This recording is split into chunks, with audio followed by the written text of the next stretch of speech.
Good evening. Thanks so much for joining us. A sad day in the world of sumo after Akebono, the first foreign-born yokozuna, has died. His family said he died of heart failure. Yeah, he was born Chad Ha'aheo Rowan. He grew up in Waimanalo, and he went on to sumo stardom in Japan. It was January of 1993, and all three local television stations, joined by a handful of Japanese television stations, crowded into the Rowan House in Waimanalo to see if Akebono could win a tournament and ascend to the rank of yokozuna, or grand champion. I was fortunate to be one of the many that night in the house, watching his mother Janice and father Randy celebrating their son's victory.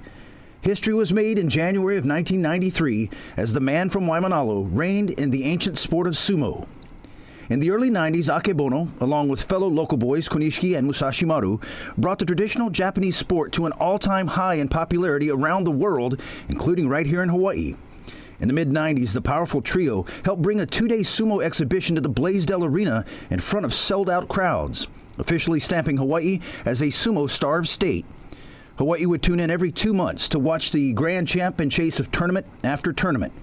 Akebono passed away earlier this month. He was 54 years old. And you know what, Marissa? Actually, the first time that I ever saw Chad Rowan was on a football field in 1986. He played for Kaiser. My brother, who I was cheering for, played for Kalani. And amazing that you remember that moment. I vividly remember it, and I remember it because he was so large in the football uniform. Speaking of large, 6'8", right? Yeah. And he also played basketball. He was a basketball star at Kaiser. And tonight, Akebono's wife and children told us in a statement, "It is with sadness that we announce Akebono Taro died of heart failure earlier this month while receiving care at a hospital in the Tokyo area. Akebono is survived by his wife, daughter, and 2 sons. A private celebration of life will take place for his close friends and family."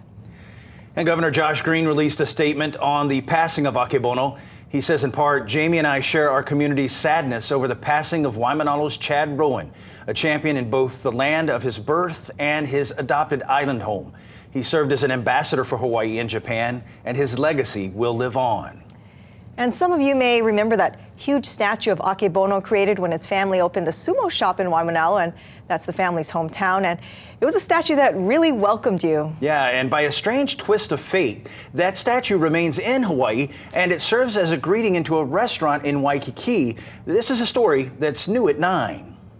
For restaurant owner Sam Monahan, the sad news of Akebono's passing was also personal. For me, he was a hero that I got to meet and got to be friends with. So I put some flowers here, and I'm sure when people find out, they'll show their respects in their own way. The here Sam is talking about is this massive statue of the sumo legend. Sam proudly placed it in front of his restaurant, Sam's Kitchen, on Royal Hawaiian Avenue in Waikiki.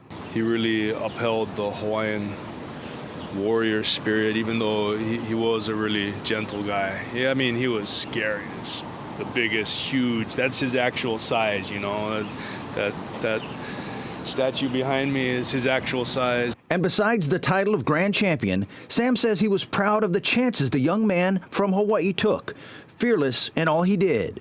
He was a warrior of Hawaii, and he made it. He made it in Japan. He was a hero not only to us here, but to many Japanese.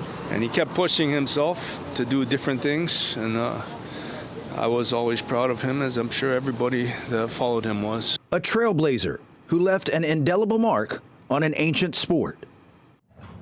And he will be missed.